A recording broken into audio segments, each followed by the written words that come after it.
Ouais, ça fait longtemps, ça fait longtemps. Je vous dois cette vidéo depuis très longtemps, mais voilà, it is what it is.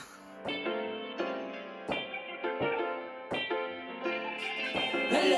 Bienvenue dans ce nouvel ère, bienvenue dans mon univers. On te ramène une perspective, l'invisible devient perceptible. Ya ya, d'ici mène les bimbéas. Mais qu'est-ce qu'elle raconte celle-là? Kira, frère, tu fais quoi? Kira fait quoi? Kira fait quoi? Kira fait quoi? Kira fait quoi? Kira fait quoi? Kira fait quoi? Kira fait quoi? Kira fait quoi? Kira fait quoi? Comment ça, Kira fait quoi? T'as qu'à t'abonner à ma chaîne Kira fait quoi TV. Tu allumes même la cloche, comme ça tu seras à temps. Après t'as Twitter, Instagram. Kirafiki K-I-R-A-F-I-K-Y. Ouais, ça va. Bien le bonjour sur la terre des humains.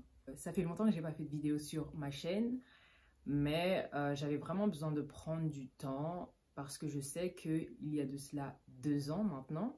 Je vous avais posé des questions, je vous avais fait une box à questions sur Instagram et je vous avais demandé de me poser les questions que vous vouliez par rapport à mon cheminement spirituel, ce que vous avez fait. Je vous ai dit au début de la série ma déconstruction religieuse qui a été en fait le fruit de ma réponse à certaines de vos questions, que je n'avais pas répondu à toutes les questions. Il y en avait d'autres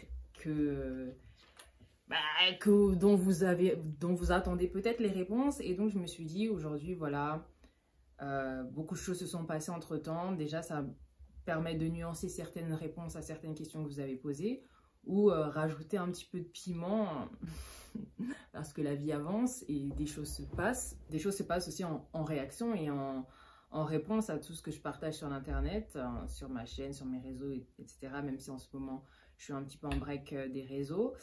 Et voilà, je me suis dit, vas-y, je me sens prête à revenir sur cette chaîne et à répondre aux questions que vous m'avez posées. Bon, on ne parlera pas que de ça sur ma chaîne, hein. Mais voilà, aujourd'hui, on est sur ce sujet et je pense que ça va être un sujet quand même assez important parce que ça touche à quelque chose qui m'est propre et c'est ma chaîne en fait. Et donc sur ma chaîne, je vais vous partager des choses qui me sont propres, qui me concernent. Et donc aujourd'hui, j'ai décidé de vous faire cette vidéo pour répondre à la question « Comment ton entourage a réagi par rapport à cette déconstruction ?» Tout d'abord, en fait, je pense vous l'avoir déjà dit dans une vidéo, la vidéo de retour. Encore une fois, une nouvelle vidéo de retour. Je vous avais fait une vidéo de retour et je vous avais expliqué en soi que je n'avais partagé à personne l'évolution de ma foi, l'évolution de mes croyances, l'évolution de mes convictions. C'est quelque chose que j'ai vraiment gardé pour moi, que j'ai gardé pour mon lieu secret, donc c'est-à-dire mon cœur, mon monde intérieur, ma personne. Et donc, allez, peut-être 95% de mon entourage ont découvert ce cheminement au travers de la chaîne que j'ai fait, au travers de la série Ma déconstruction religieuse. C'est-à-dire que je n'avais pas eu de réaction de mon entourage avant véritablement cette série. Et maintenant que cela fait 2 ans que cette série est dehors, je vais pouvoir répondre à cette question. Donc, comment est-ce que mon entourage a réagi ? Alors, dans mon entourage, je vais compter ma famille, mes amis et des gens que j'aime et que j'ai fréquentés ou que je fréquente toujours. Enfin, vraiment, mon entourage, voilà. On va parler de mon entourage. Alors, déjà, je pense que la première chose, c'est que avant cette déconstruction, j'étais quelqu'un qui était très impliqué dans la communauté chrétienne. J'étais quelqu'un qui fréquentait énormément cette communauté et donc la plupart de mes amis sortent de cette communauté chrétienne. La plupart de mes amis sont de base chrétiens. Comment ils ont réagi face à cette déconstruction? J'ai mes amis plus proches, comme je l'ai déjà dit dans une vidéo, non, ça je l'avais dit dans mon interview à Face au miroir, que mes amis, je ne suis pas devenue amie avec elles parce qu'on était chrétienne. C'est quelque chose qu'on partageait parmi d'autres choses, parce que voilà, on était chrétienne et donc ça faisait partie de notre vie, ça faisait partie de de ce qu'on partageait. Mais comme je vous ai dit, on n'était pas amis parce qu'on était chrétienne. On était amis parce qu'on s'appréciait bien et puis parce qu'on a pris cet engagement-là, parce que je pense aussi aujourd'hui que l'amitié c'est un engagement. Et on s'est engagé. On s'est engagé et cet engagement n'était pas basé sur le fait de, à partir du moment où l'une d'entre vous, dans votre foi, vous allez à gauche, à droite. Non, c'est pas basé sur ça, c'est vraiment basé sur la personne, la personnalité et aussi cet inconnu aussi, parce que quand on s'engage envers des personnes, il y a aussi cet aspect inconnu qu'on ne connaît pas. Bah, tu dois juste faire confiance à la vie et puis on verra si nos chemins se séparent ou non suite à X ou Y. Mais l'évolution de la foi ne faisait pas partie des prérequis, et donc connaissant notre cœur mutuel, c'est pas quelque chose qui a posé problème, c'est pas quelque chose où il y a eu des réactions particulières. J'ai juste une amie qui m'a dit qu'elle aurait aimé que je lui en parle. Et en effet, un peu comme je vous ai raconté pour ceux qui ont regardé l'interview à Face au Miroir, moi je suis pas quelqu'un qui va venir perturber le cheminement ou la démarche d'une autre personne, surtout en matière de spiritualité. Je pense que chacun a son cheminement et je voulais pas être la personne qui va aller voir ses amis et commencer à leur partager toutes les questions que j'ai et même des connaissances que j'ai qui pourraient les dérouter sur leur propre cheminement. Donc j'ai décidé de tout simplement n'en parler à personne, de ne pas en parler, et je me suis dit bah s'il s'avère que sur leur cheminement elles font des découvertes similaires, on aura à en parler, mais je ferai pas cette démarche de leur dire que écoutez les gars, there's something wrong with this thing. Non, j'ai dit chacun son cheminement, je respecte le cheminement et je veux surtout pas perturber quelqu'un, et encore moins mes amis. Donc voilà, mes amis par rapport à ce cheminement, elles ont bien réagi, elles ont très bien même réagi, et c'est des personnes qui me soutiennent énormément parce que voilà, après la série, vous imaginez bien que beaucoup de personnes se sont mis à parler, à poser des questions, à avoir des réactions. Les humains vont être des humains, et elles ont été là. Elles ont vraiment été là, elles m'ont vraiment soutenue, et on se comprend. On se comprend parce que on se connaît assez pour savoir que cette étape ou cette phase ou cette transition, c'est pas quelque chose qui est en train de changer mes valeurs ou qui est en train de changer mes valeurs. Moi, je suis toujours quelqu'un qui aspire beaucoup à aimer les gens, à être une bonne personne, à être la meilleure version de moi-même, mais voilà, il y a l'espace aujourd'hui de cheminer. En ce qui concerne ma famille, vous savez, moi je suis dans une famille chrétienne. Pareil que mes amis, en fait, comme je vous ai dit, 95% de mon entourage ne savait rien du tout, en fait. Et donc ma famille non plus ne savait rien du tout. Et ils ont découvert au travers de la série. Je ne pense même pas que tout le monde l'ait regardé. Mais en ce qui concerne ma famille, je préfère ne pas vraiment ouvrir la conversation dessus, parce que je pense qu'une vidéo sortira, pas sur ma famille, mais parce qu'on fréquentait tous la même église. Et il y a eu une histoire assez intéressante qui s'est passée avec cette église en rapport à la série que j'avais faite, et je pense que ça mérite une vidéo en elle-même.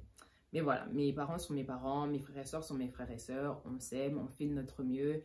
Et voilà quoi. Aujourd'hui, si ma mère elle m'appelle et que j'ai un problème et qu'elle elle va me demander la permission, est-ce que je peux prier, est-ce que tu veux que je prie pour toi, bah je vais répondre oui ou non selon si j'en ai envie ou non, mais généralement je dis oui parce que j'aime bien entendre ma mère prier, et je sais que c'est sa manière d'exprimer certaines choses en mon égard, c'est sa manière de m'aimer, c'est sa manière de me communiquer de la considération.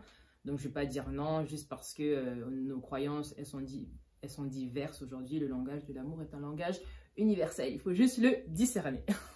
Bon, ça c'est pour la famille, c'est pour les amis. Après l'entourage, je vais passer à une autre question parce qu'on m'avait posé une question par rapport à l'entourage. Voilà.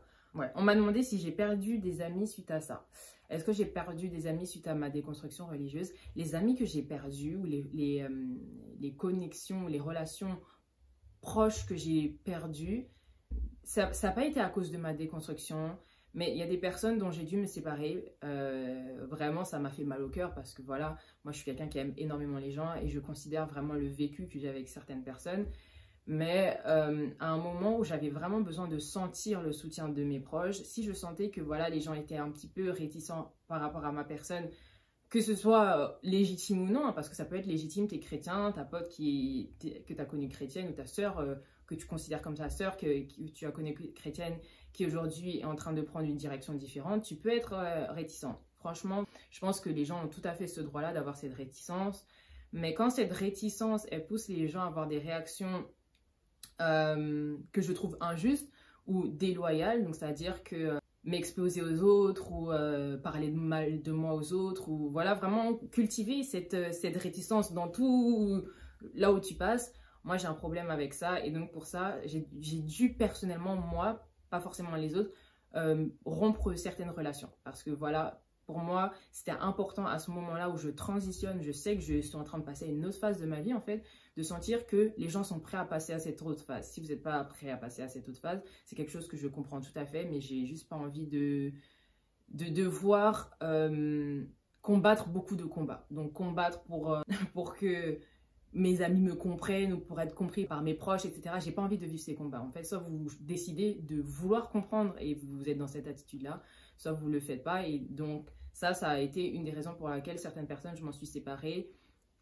Mais comme je vous ai dit, c'est pas genre en mode vas-y, je te baille. C'est vraiment réfléchir en mode ok, on peut pas, je n'ai pas envie de continuer comme ça et je trouve pas ça juste envers ma personne parce que moi je suis quelqu'un qui prend vraiment le temps de comprendre les gens, de prendre du recul. Et si j'ai un problème avec toi, je vais te le dire directement. Je vais pas commencer à faire des annonces, je vais pas commencer à aller voir à gauche ou à droite. Je vais te voir et on va en parler si on peut en parler. Et d'autres personnes, bien évidemment, elles ont vu mon cheminement. Après, il faut savoir que moi aussi, c'est pas juste le fait de déconstruire, c'est aussi ma personnalité. Il y a l'aspect, voilà, je choisis de prendre mon chemin, de suivre ma voie. Mais il y a aussi l'aspect rendre ça public et rendre ça public fidèle à moi-même. C'est-à-dire que moi, j'ai une personnalité, je l'accepte aujourd'hui, parce que j'allais dire, je m'en cache pas, je l'accepte aujourd'hui, c'est comme ça. J'ai une personnalité un peu espiègle. Et donc, ça peut sortir provocateur, ça peut sortir, voire perçu comme de la méchanceté ou perçu comme des attaques, etc. Alors que non, en fait, je dis juste les choses que je pense, j'exprime juste des pensées, des réflexions, en restant le plus fidèle à ma personne. Et voilà, ça passe, ça casse. Et avec certaines personnes, en effet, ça a cassé. Et ça aussi, j'en étais désolée. J'ai trouvé ça très triste parce qu'en fait, il peut rien en fait. Je sais pas comment expliquer. Tu peux rien, c'est ta personnalité, c'est ton cheminement. Comme j'ai expliqué, quand je vous ai raconté pourquoi j'ai fait la série, au moment où j'étais chrétienne et que je partageais énormément sur ma foi, j'ai exposé aussi certaines idées ou certaines critiques ou réflexions que j'avais à faire sur les communautés chrétiennes, sur certains fonctionnements, etc. Ben, je le faisais et bon, comme là, à cette époque-là, on était tous chrétiens, entre guillemets, bah, ça dérangeait pas parce qu'au final, ils savaient que voilà, il est de notre côté. Mais là, aujourd'hui, comme les gens comprennent pas vraiment où je me situe, parce que je suis la rencontre de beaucoup de contradictions, je dois l'admettre, mais voilà, c'est la personnalité. J'ai choisi de rester fidèle à moi-même et avec certaines personnes, ben voilà, ça a cassé. Ça, personnellement, c'est plus douloureux parce que tu te dis, waouh, en fait, déjà, tu te rends compte qu'il y a des relations qui sont vraiment basées sur votre foi, ce qui est compliqué. Pourquoi? Parce que ça veut dire qu'on ne te voyait pas en tant qu'un être humain, mais on te voyait comme un chrétien. Et ça, j'avoue que c'était quand même difficile, c'était une pilule difficile à avaler. Je pense que c'est l'expression, c'est ça l'expression. Mais voilà, c'est la vie, il faut l'accepter. Et je suis quand même quelqu'un d'assez intuitif, donc il y a des choses que je sentais déjà. Il y a des personnes, je savais que avec ça va pas bien passer. Donc, j'ai perdu des relations, en effet, j'en ai gagné, j'en ai renforcé, il y en a d'autres qui se sont fragilisées. Enfin, c'est vraiment la vie, en fait. À chaque fois, quand tu passes d'une saison à une autre, bah, il y a des choses qui se passent au niveau de nos relations. Et puis, c'est comme ça, en fait. C'était comme ça quand je suis devenue chrétienne. C'est comme ça quand je m'éloigne de la foi chrétienne, en tout cas de la manière dont on l'a connue, dont on l'aperçoit. C'est la vie. Tu changes de saison, tu transitionnes dans ta vie, tu passes à une autre étape. Eh bien, les relations, elles vont en pâtir. Alors... Donc, j'avais une autre question aussi qui concernait les réactions des gens. Alors, on m'a demandé comment cette remise en question a été perçue par les chrétiens hardcore, si tu en connais, of course. Je pense qu'il y avait une autre question dans ce genre-là, mais je vais les rassembler. Voilà. Réaction, famille, entourage religieux suite à la déconstruction. Je pense qu'il y avait une autre question dans ce sens-là. Non. Ah, bref. Alors, comment la communauté chrétienne a reçu ce bouleversement, ce changement de situation, cette évolution? Je dirais que c'est partagé. C'est partagé. Je pense que naturellement, ce que je suis, mon cheminement est par défaut une provocation. Mon cheminement par défaut est une provocation. C'est-à-dire que Rien que le fait de se questionner, déjà, c'est une provocation. Rien que le fait de ne pas être en alignement total, c'est une forme de provocation. En tout cas, ça peut être reçu comme ça par la communauté lorsque certaines idéologies sont assises, quand certaines idées sont assises, à partir du moment où toi, tu vas à contre-courant. Par défaut, c'est une provocation. Même si toi, tu dis juste « je reste fidèle à moi-même ». Alors, les chrétiens hardcore, ben, en fait, leur réaction, elle est logique. Donc, c'est-à-dire que je pense même pas que j'ai besoin d'expliquer. Mais déjà, il faut savoir que déjà sur Twitter, je parlais énormément. Je partageais énormément d'idées. Je partageais énormément de points sur lesquels j'étais pas d'accord. Je critiquais certaines choses que j'avais... Certaines idéologies, c'était un mode de pensée qui était partagé par ces communautés. Et donc, bien évidemment, les gens ne vont pas forcément être contents. Il y en a qui ont compris. En fait, c'était très partagé. Ce que j'ai trouvé quand même assez intéressant, c'est que j'ai reçu beaucoup de soutien de la part de certains chrétiens. Mais ça a été un soutien privé. Ça a été un soutien en soum-soum, en mode... Meuf, ce que tu fais, t'as du courage. Franchement, j'avoue, je suis un peu d'accord avec toi. J'avoue, tu dis des choses vraies. Mais on ne va pas exposer qu'on suit ce qu'elle fait. On ne va pas exposer qu'on est d'accord avec ce qu'elle dit. On va la laisser être... on va la laisser être notre martyr. C'est une pote qui me disait ça un jour. Elle me disait, t'es notre martyr. Et je me disais, bah en fait, ça révèle juste que j'ai un courage que peut-être les gens n'ont pas. Et donc, bien évidemment, ça va mal être perçu. Ça va mal être perçu. Je pense que eux qui ont lu l'histoire de Jésus dans la Bible, Jésus, il était mal perçu par les religieux, par les... C'est en fait, à chaque fois qu'il y a une personne, peu importe en fait, peu importe de ton domaine, peu importe ton cercle, à partir du moment où tu n'es pas en total alignement avec la norme communautaire, bah voilà, ça fait des clashs. Mais moi, j'étais quand même assez partagée parce que moi, la communauté chrétienne, c'est une communauté que j'affectionne quand même énormément parce que j'ai grandi dedans, j'ai évolué dedans. Je considère en fait tout le soutien que j'ai reçu de cette communauté quand je suis arrivée en Belgique. J'ai rencontré des personnes vraiment extraordinaires, des belles personnes. J'ai rencontré de belles âmes dans cette communauté. Et c'est pour ça que parfois j'étais un petit peu tiraillée entre l'amour et l'affection que j'avais pour cette communauté, et en tout cas certaines personnes de cette communauté. Et voilà, de faire face aussi aujourd'hui au fait que cette même communauté peut me tourner le dos, peut me mettre des bâtons dans les roues, peut m'attaquer, peut me critiquer, peut vraiment me lyncher sur la place publique. Je pense que l'une des choses aussi qui m'a blessée, franchement, ça, je dois l'admettre, ça m'a blessée, c'est vraiment de voir des personnes avec qui j'ai tissé des liens affectueux et de voir que c'est en fait, c'est de vivre le vice de la communauté religieuse. C'est vraiment vivre le vice, l'hypocrisie. Et de se rendre compte que, bon, je le savais déjà parce que c'est une communauté avec laquelle j'ai grandi, mais de voir vraiment le manque d'amour se manifester. Mais c'est pas juste un manque d'amour, c'est vraiment de la méchanceté. J'ai vraiment vécu de la méchanceté, j'ai vraiment vécu des choses par le biais de cette communauté qui sont vraiment tristes, qui sont vraiment... Ça me dégoûte. Franchement, il y a des comportements, vraiment ça m'a dégoûté. Mais encore une fois, dans la vie, il faut rester lucide. C'est-à-dire qu'en commençant tout ça, je ne m'attendais pas à autant de réactions, comme je vous l'ai dit. Je ne m'attendais pas à autant de réactions. Je ne m'attendais pas à devenir la figure de la déconstruction, la figure de... en tout cas, dans ces communautés afro-chrétiennes francophones, je ne m'attendais pas à ça. Mais voilà, on va dire que chacun son cheminement et j'apprends vraiment, et j'ai appris à porter ma croix, j'ai appris vraiment à porter... à assumer ma vie en fait, à assumer ma vie, à assumer mes choix et à assumer les directions dans lesquelles mon cœur me pose. Voilà, comme j'en parlais avec une amie hier, je suis mon cœur en fait, je suis mon cœur, je suis mes convictions, je reste le plus fidèle à moi-même parce que je refuse d'être une hypocrite pour mettre à l'aise les gens. Je refuse de me corrompre. En tout cas, j'essaye au mieux de stand for myself, tu vois ce que je veux dire. Donc voilà, cette remise en question, elle a été perçue, elle a mal été perçue. Mais il y a des gens qui étaient un petit peu confus parce que justement, je suis très nuancée dans ma remise en question, je suis très nuancée. Et les gens, certaines personnes m'ont connue et m'ont expérimenté et savent comment je suis. Et savent que je ne suis pas une meuf en mode... Donc ça a été partagé. C'était intéressant de voir un peu comment comment ça s'est partagé.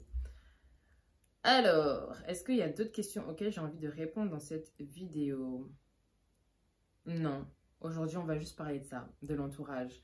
Je vais juste finir avec des conseils parce que je pense que, voilà, je vous partage ça.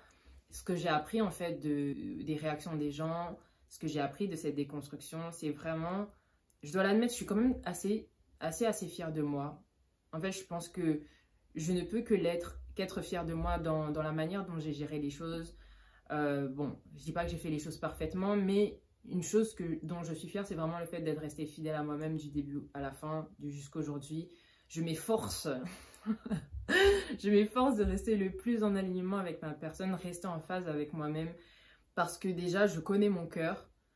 La vie connaît mon cœur, en tout cas, l'existence connaît mon cœur, parce que mon cœur est là et je reste fidèle à ce cœur qui est le mien. J'allais dire qui m'a été donné, ouais, en effet.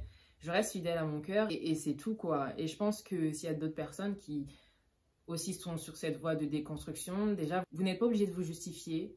Parce que moi, je pense que c'est une chose que j'ai appris à ne pas faire, c'est me justifier, en fait, parce que ça m'épuise. Et je rentre, en fait, dans le paradigme des gens. Et ce paradigme qui fait tellement de séparation a du mal à me rencontrer pleinement parce que, comme je l'ai dit, je suis la rencontre de plusieurs contradictions. C'est-à-dire que je n'ai pas une image 100% négative du christianisme. Je n'ai pas une image 100% négative de la Bible. Ma vision est nuancée. C'est-à-dire, je vois le positif, je vois le négatif. Je vois le bon, je vois le mauvais, je vois le bien, je vois le mal, je vois ce que ça apporte, je vois ce que ça retire. Vous voyez ce que je veux dire? Donc, j'ai une vision qui est assez nuancée.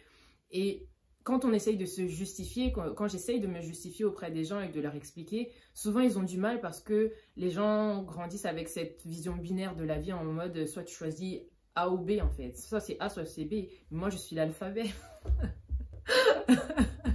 Je dois créer les mots.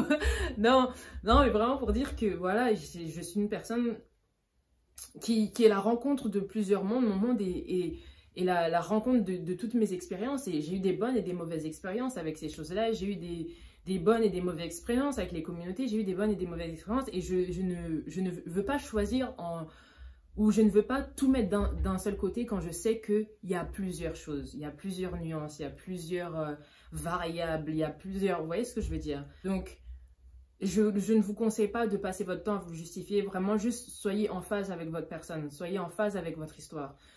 Acceptez votre histoire, acceptez qui vous êtes, acceptez votre cheminement. La vie, elle est surprenante. La vie, parfois, on dirait que ça n'a aucun sens. C'est ce que je disais à une pote, j'ai dit, mais ma vie n'a absolument aucun sens.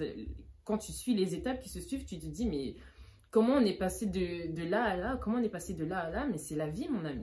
C'est la personnalité, chacun son cheminement de vie, chacun ses expériences.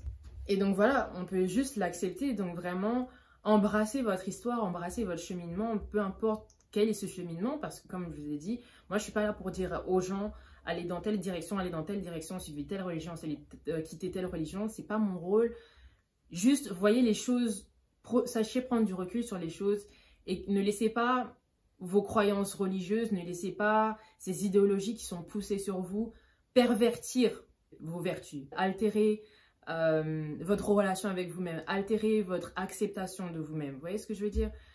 Donc ouais, franchement, s'il y a une manière dont j'aimerais terminer cette vidéo, c'est vraiment en vous disant d'embrasser votre histoire dans sa complexité, dans ses contradictions, dans ses non-sens. C'est votre histoire en fait, c'est votre histoire, ça vous forge, ça vous permet de vous réinventer en piochant un petit peu dans chacune de vos expériences pour savoir qui vous êtes. Soyez en paix avec vous-même, soyez en paix avec votre histoire, soyez en paix avec votre cheminement. Moi, je sais que c'est quelque chose qui a aussi été un petit peu compliqué. C'est vraiment... En tout cas, ça n'a pas été compliqué avec moi. Quand je suis avec moi, je connais mon histoire, Mais vraiment, quand on se présente aux autres et qu'ils te demandent en fait de choisir en fait. Ok, ça c'est ton histoire, mais aujourd'hui tu dois choisir.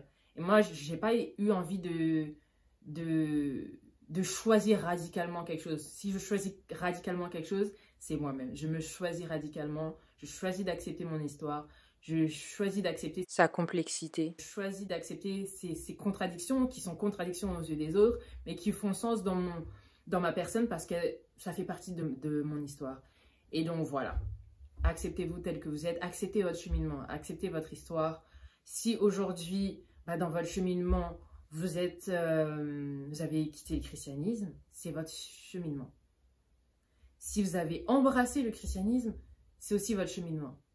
Et moi, je vous ai toujours dit, et je vous dirai toujours, de prendre du recul et d'être prudent sur la manière dont vous investissez vos croyances, votre foi.